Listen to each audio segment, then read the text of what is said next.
Hello student, welcome to my YouTube channel excellent success group.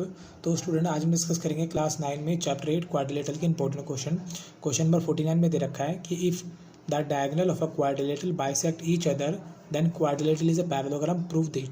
ये हमारी NCERT book की theorem 8.7 है, जिसे हम प्रूव करेंगे। अगर कोई क्वाड्रिलेटरल है, मान लो मैंने एक क्वाड्रिलेटरल बना लिया जिसका नाम दे दिया ABCD, ABCD। हमें गिवन ये है कि जो इसके डायगोनल है, diagonal AC and diagonal BD, ये एक दूसरे को बाइसेक्ट करते हैं। बाइसेक्ट करने पर जितना मेरा AO उतना मेरा OC, जितना मेरा OD उतना मेरा OB। अगर ये कंडीशन इसमें अप्लाई होती है तो ये एक पैरेललोग्राम होगा। ये बात हमें प्रूफ करनी है, ठीक है। तो इसे प्रूफ करने के लिए सबसे पहले लिखते हैं गिवन पार्ट, जो हमारे पास गिवन है। गिवन हमारे पास ये है कि इन क्वाड्रिलेटरल ABCD, क्वाड्रिलेटरल है, diagonal of quadrilateral are bisect each other. ये एक दूसरे को बाइसेक्ट कर रहे हैं, जिसका मतलब जितना OA उतना OC नंबर 1 मान लिया, जितना OB उतना OD इसे नंबर 2 मान लिया। हमें 2 प्रूफ करना है, 2 प्रूफ कि ABCD एक पैरेललोग्राम है। देखो, पैरेललोग्राम प्रूफ करने के 2 तरीके होते हैं। पहला तरीका, अगर प्रूफ कर दिया कि 1 pair of a side are equal and parallel, चाहे ये दोनों इक्वल और पैरेलल कर दो या इन दोनों को इक्वल या पैरेलल कर दो, एक पेयर को, तो पैरेललोग्राम प्रूव हो जाएगा। दूसरी कंडीशन ये है कि अगर 2 pair of side are parallel to each other, यानी कि पहला पेयर ये दोनों पैरेलल है, ये प्रूफ कर दें। साथ ही साथ इसका जो दूसरा पेयर है, ये दोनों, हाँ रुक जा भाई, अगर ये दोनों लाइन और ये दोनों लाइन अगर पैरेलल प्रूफ कर दूं तो बीच में जो बनने वाली फिगर है ये मेरी क्या हो जाएगी, पैरेललोग्राम प्रूफ हो जाएगी, ठीक है। तो या तो दोनों पेयर को पैरेलल प्रूफ कर दो या 1 पेयर को इक्वल या पैरेलल प्रूफ कर दो। दोनों में से कोई भी कंडीशन जो लग रही है वो लगा सकते हैं यहाँ पे, ठीक। तो चलो शुरू करते, देखते कौन सी कंडीशन इसमें लगेगी हमारी। तो इसे प्रूफ करने के लिए मेरे पास मैंने 2 ट्रायंगल लिए। ट्रायंगल नंबर AOD, दूसरा ट्रायंगल जिसका नाम BOC। ध्यान से देखना, ये वाली साइड मेरी इसके इक्वल है, ये वाली साइड इसके इक्वल है। जब भी क्वेश्चन में x बने तो वर्टिकली अपोजिट एंगल होता है। ये वाला मेरा एंगल इक्वल होगा इस वाले एंगल के, इसे 1 दे दिया, इसे मैंने 2 दे दिया। तो यहाँ लिखा प्रूफ, और in triangle AOD and triangle COB, दोनों ट्रायंगल लिए। मेरा AO बराबर है OC के, कहाँ से, फ्रॉम 1 लिख दो या गिवन लिख दो, फ्रॉम 1। एंगल 1 बराबर एंगल 2 के है, क्योंकि वर्टिकली अपोजिट एंगल है, वर्टिकली अपोजिट एंगल। तीसरा रीज़न मेरा DO बराबर OB की हो जाएगा, ये बाद में गिवन है, फ्रॉम 2 लिख सकते हैं।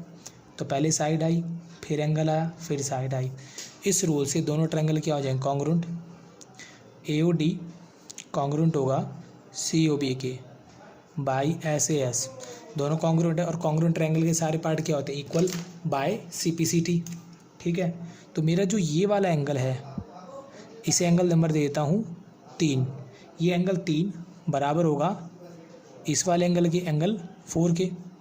एंगल 3 बराबर होगा एंगल 4 के बाय CPCT। CPCT का मतलब corresponding part of a congruent triangle are equal. इसे मैंने इक्वेशन नंबर 3 दे दी। देने के बाद ध्यान से देखना, मेरी जो एंगल 3 है वो ये वाला है, एंगल 3 बराबर है एंगल 4 के। मेरी लाइन है AD, दूसरी लाइन है B और C, 2 लाइनें हैं। इन दोनों को ज्वाइन करने वाली लाइन है ये AC, जो कि ट्रांसवर्सल लाइन है। ये एंगल 3 है और ये एंगल 4 है। AC लाइन इंटरसेक्ट करती है AD और BC को at point A and C, और ये क्या बनाते हैं, ऑल्टरनेट एंगल, क्योंकि एंगल 3 बराबर एंगल 4 के, और ऑल्टरनेट एंगल बनाते हैं। ऑल्टरनेट एंगल हमेशा पैरेलल लाइन के बीच में बनते हैं, इस वजह से AD मेरा पैरेलल हो जाएगा BC के, ठीक है। तो मैं लिखता हूँ line AC intersect AD and BC at point A and C। Intersect करते हैं। और ये एंगल 3 बराबर एंगल 4 क्या बनाते हैं? Alternate angle. ऑल्टरनेट एंगल हमेशा पैरेलल लाइन के बीच में ही बनते हैं, इस वजह से मेरा AD पैरेलल हो जाएगा BC के। जैसे मैंने इन दोनों लाइनों को पैरेलल प्रूफ किया है, सिमिलरली इसी तरीके से मेरा AB पैरेलल हो जाएगा CD के। जैसे मैंने इन दोनों को पैरेलल प्रूफ किया, इसी तरीके से इन दोनों को पैरेलल प्रूफ कर सकता हूँ। एक पार्ट कर दिया, आप दूसरे पार्ट को करना तो इन दोनों ट्रायंगल को लेना पड़ेगा, ठीक है। बट एक पार्ट कर दिया, दूसरे के लिए लिख दो सिमिलरली, AB पैरेलल हो जाएगा CD के।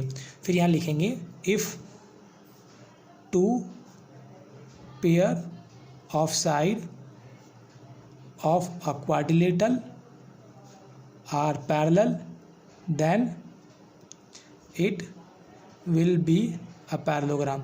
तो क्या बनेगा? वो एक पैरेललोग्राम बनेगा। इस वजह से मेरा ABCD क्या हो जाएगा?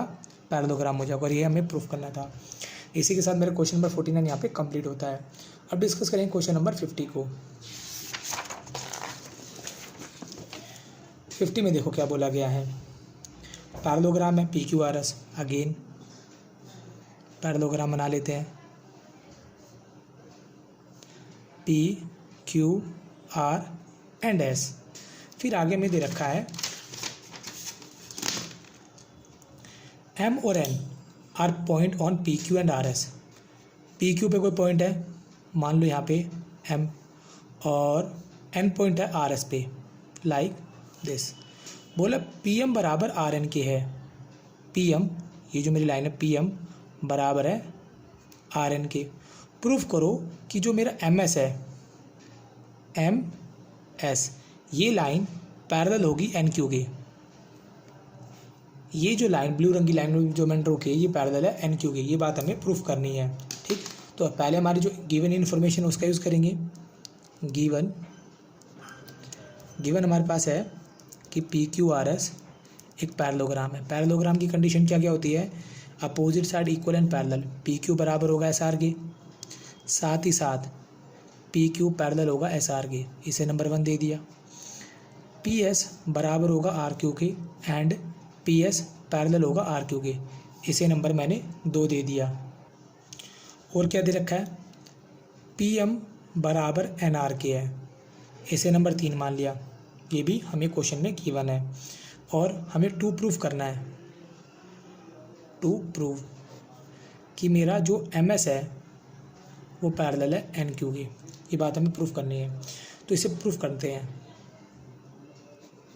इसे प्रूफ करने के लिए मैंने किया सब्ट्रैक्ट 3 फ्रॉम 1। 3 को इक्वेशन 1 में से माइनस किया। 1 कौन है? मेरी PQ minus PM, SR minus NR। अब ध्यान से देखना, इसको माइनस करने से क्या हुआ। PQ में से माइनस कर दिया मैंने PM को, कौन बचा मेरा? MQ। दूसरा SR में से माइनस कर दिया मैंने NR को, कौन बचा मेरा? SN। इसे नंबर मैंने 4 मान लिया, ठीक। हमें क्वेश्चन की शुरुआत में गिवन था कि PQ पैरेलल है SR के। PQ पैरेलल है SR के। देखो लाइनों को छोटा या बड़ा कर देने से पैरेलल में कोई फ़र्क नहीं पड़ता। ये पूरी लाइन इस पूरी लाइन की पैरेलल है, ये छोटी लाइन इस पूरी लाइन की पैरेलल होगी, ये NR भी इस पूरे के पैरेलल होगा, PM भी पूरे के पैरेलल होगा। तो यानी कि लाइनों को छोटा या बड़ा कर देने से फ़र्क नहीं पड़ता। ये दोनों लाइनें पैरेलल है, ये दोनों अभी भी पैरेलल है, अभी भी पैरेलल है, अभी भी पैरेलल है। तो छोटा बड़ा करने से कोई फ़र्क नहीं पड़ेगा। अगर ये पूरी लाइनें पूरे के पैरेलल है तो SN भी पैरेलल होगा किसके? MQ के। SN भी पैरेलल होगा MQ के। तो मैंने प्रूफ कर दिया कि जो मेरे क्वाड्रिलेटरल है SNQM, इसमें 1 पेयर MQ, देखो MQ बराबर किसके? SN के। दोनों इक्वल है, दोनों पैरेलल भी हैं। If in a quadrilateral 1 pair of side are equal and parallel then it will be a parallelogram.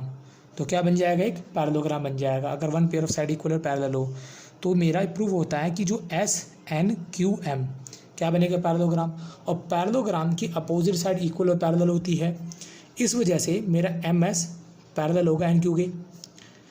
Opposite side of a parallelogram are parallel, ठीक। और यही मुझे प्रूफ करना था। इसी के साथ मेरा क्वेश्चन नंबर 50 यहाँ पे कंप्लीट होता है। उम्मीद करता हूँ स्टूडेंट आपको क्वेश्चन समझ में आ गया होगा। अगर आपको वीडियो अच्छी लगी तो वीडियो को लाइक करें, शेयर करें, कमेंट करें और इस चैनल को जरूर सब्सक्राइब कर लें। मिलते हैं अगली वीडियो में। Okay, bye bye, thank you.